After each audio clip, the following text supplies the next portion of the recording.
കളിക്കവിളയിലെ quarry ഉടമയുടെ കൊലപാതകത്തിൽ പ്രതി പിടിയിലായിരിക്കുന്നുവെന്ന വാർത്തയാണ്. നേമം സ്വദേശി അമ്പിളിയാണ് പിടിയിലായത്. ഇയാളെ തമിഴ്നാട് പോലീസിന്റെ രഹസ്യ കേന്ദ്രത്തിൽ ഇപ്പോൾ ചോദ്യം ചെയ്യുകയാണ്. സുനിഷ അയ്യല്ലൂർ കൂടുതൽ വിവരങ്ങൾ നൽകും. സുനിഷ, നേരത്തെ നമ്മൾ പറഞ്ഞു ഈ അമ്പിളിയെ പോലീസ് പിടികൂടിയിരിക്കുന്നു. ഇപ്പോൾ കൂടുതൽ കാര്യങ്ങൾ നമുക്ക് വ്യക്തമായി എന്നാണ് ഞാൻ മനസ്സിലാക്കുന്നത്. എന്താണ് പ്രാഥമികമായി നമുക്ക് ലഭിക്കുന്ന വിവരങ്ങൾ?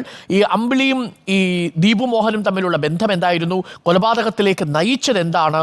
എങ്ങനെയാണ് പോലീസിന് പിടികൂടാൻ സാധിച്ചത്? അരുൺ, ഏതായാലും കൊലപാതകത്തിന് പിന്നിലെ കാരണം പരിശോധിക്കുക തന്നെയാണ് പോലീസ്. ഈ പറഞ്ഞതുപോലെ കഴിഞ്ഞ ദിവസം തന്നെ അമ്പിളിയെ കസ്റ്റഡിയിൽ എടുത്തിരുന്നു എന്നതാണ് മനസ്സിലാക്കാൻ കഴിയുന്നത്. തിരുവനന്തപുരത്തിന്റെ എവിടെ നിന്ന് എന്നത് കൃത്യമായി ഏതായാലും ലഭ്യമായിട്ടില്ല. പക്ഷേ തിരുവനന്തപുരത്ത് നിന്നാണ് ഇയാളെ പിടികൂടിയത് എന്നതാണ് മനസ്സിലാക്കുന്നത്. ഈ നേമം സ്വദേശിയായ അമ്പിളിയാണ് നിലവിൽ പോലീസ് പിടികൂടിയിരിക്കുന്നത്. ഇയാളെ ഇപ്പോൾ തമിഴ്നാട് പോലീസ് രഹസ്യ കേന്ദ്രത്തിൽ ചോദ്യം ചെയ്തു വരികയാണ്. നിലവിൽ പറയുന്നത് ആക്രി ബിസിനസ് ചെയ്യുന്ന ഒരാളാണ് ഈ അമ്പിളി എന്നതാണ് മനസ്സിലാക്കാൻ കഴിയുന്നത്. ഇയാളുമായി ദീപുവിന് സാമ്പത്തികമായ ചില ഇടപാടുകൾ ഉണ്ടായിരുന്നു എന്നതാണ് പ്രാഥമികമായി ലഭിക്കുന്ന വിവരം. അതുമായി ബന്ധപ്പെട്ട ചില തർക്കങ്ങളാണ് ഇത്തരത്തിലൊരു കൊലപാതകത്തിലേക്ക് നയിച്ചത് എന്നൊരു നിഗമനത്തിലേക്കാണ് പോലീസ് എത്തുന്നത്. കൂടുതൽ വിവരങ്ങൾ ചോദ്യം ചെയ്യുന്നതിലൂടെ വ്യക്തമാകുമെന്നതാണ് കരുതുന്നത്. നേരത്തെ തന്നെ ഗുണ്ടാ സംഘങ്ങളുടെ ഭീഷണി ഉണ്ട് എന്നത് ഈ കുടുംബം ആരോപിച്ചിരുന്നു. അങ്ങനെയെങ്കിൽ ഏതെങ്കിലും തരത്തിൽ ആ ഭീഷണിപ്പെടുത്തലിന് പിന്നിൽ ഈ അമ്പിളിക്ക് പങ്കുണ്ടോ, മറ്റാർക്കെങ്കിലും ഇതിൽ പങ്കുണ്ടോ എന്നതടക്കം അന്വേഷണ സംഘം പരിശോധിക്കുന്നുണ്ട്. ഒപ്പം തന്നെ രണ്ടുപേരുണ്ടോ ഈ കൊലപാതകത്തിന് പിന്നിൽ എന്നൊരു സംശയം അന്വേഷണ സംഘത്തിനുണ്ടായിരുന്നു. കാരണം ഈ നെയ്യാറ്റിൻകര അമരവീണ ഭാഗത്തു നിന്നും രണ്ടുപേർ കാറിൽ കയറുന്നതിന്റെ CCTV ദൃശ്യങ്ങൾ പോലീസിന് ലഭ്യമായിരുന്നു. അത് ഇവർ തന്നെയാണോ എന്നത് പോലീസ് ഉറപ്പിക്കാൻ ശ്രമിക്കുന്നുണ്ട്. നേരത്തെ ഈ JCB ഓപ്പറേറ്റർ ഈ വണ്ടിയിൽ ഉണ്ടായിരുന്നു എന്നത് ട്രഷറി യൂണിറ്റിലെ ഒരു ജീവനക്കാരൻ പറഞ്ഞിരുന്നു.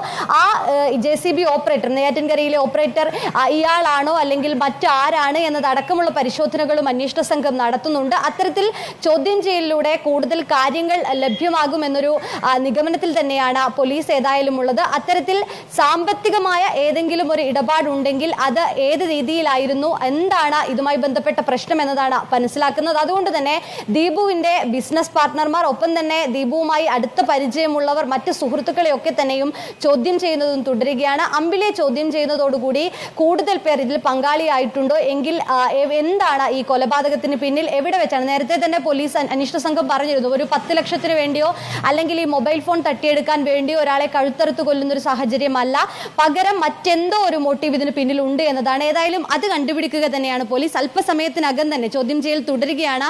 കൂടുതൽ വിവരങ്ങൾ ഇതുമായി ബന്ധപ്പെട്ട് ലഭ്യമാകുമെന്നാണ് മനസ്സിലാക്കുന്നത്. അരുൺ, സുനിഷ, ഈ പ്രതിയിലേക്ക് എത്തിയത് മൊബൈൽ ഫോൺ ടവർ കേന്ദ്രീകരിച്ചുകൊണ്ടും മൊബൈൽ ഫോൺ വിളികൾ കേന്ദ്രീകരിച്ചുകൊണ്ടുള്ള അന്വേഷണത്തിൽ തന്നെയല്ലേ?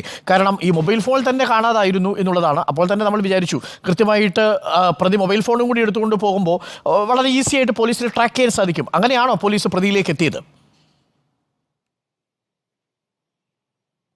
അതെ അരുൺ, നിലവിൽ അങ്ങനെ തന്നെയാണ് അന്വേഷണ സംഘം ഇപ്പോൾ അമ്പിളിയിലേക്ക് എത്തിയിരിക്കുന്നത് എന്നതാണ്. ആദ്യം തന്നെ ഇതുമായി ബന്ധപ്പെട്ടുകൊണ്ട് കഴിഞ്ഞ ദിവസമാണ് ഈ ദീപു മരിച്ചതിന് ശേഷം കൊല്ലപ്പെട്ടതിന് ശേഷം തന്നെ ഈ ദീപുവിനെ അന്വേഷണ സംഘം ഈ CCTV ദൃശ്യങ്ങൾ പരിശോധിച്ചിരുന്നു. ആ CCTV ദൃശ്യങ്ങളിലാണ് കാറിൽ നിന്ന് കളിയക്കാവിളയിലെ കാറിൽ നിന്ന് ഒരാൾ പുറത്തേക്ക് ഇറങ്ങുന്ന ദൃശ്യങ്ങൾ ലഭിക്കുന്നത്. പിന്നീട് CCTV കേന്ദ്രീകരിച്ച് അന്വേഷണം പോകുന്നു. അതിനിടയിലാണ് ദീപുവിന്റെ കയ്യിലുണ്ടായിരുന്ന 10 ലക്ഷവും ഒപ്പം തന്നെ ഫോണും ഇത്തരത്തിൽ മോഷണം പോയിട്ടുണ്ട് എന്ന് മനസ്സിലാക്കുന്നത്. ഈ ഫോൺ കേന്ദ്രീകരിച്ച് ഒരു അന്വേഷണം നടത്തിയിരുന്നു.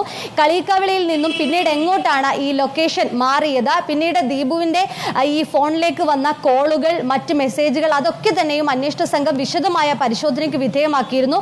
അതിനിടയിലാണ് ഇത്തരത്തിൽ അമ്പിളിയിലേക്ക് എത്തിയിരിക്കുന്നത് എന്നതാണ് മനസ്സിലാക്കാൻ കഴിയുന്നത്. അങ്ങനെയാണ് അമ്പിളിയുടെ നമ്പറിലേക്ക് എത്തുന്നതും അയാൾ എവിടെ എന്നത് ലൊക്കേറ്റ് ചെയ്യപ്പെടുന്നതും.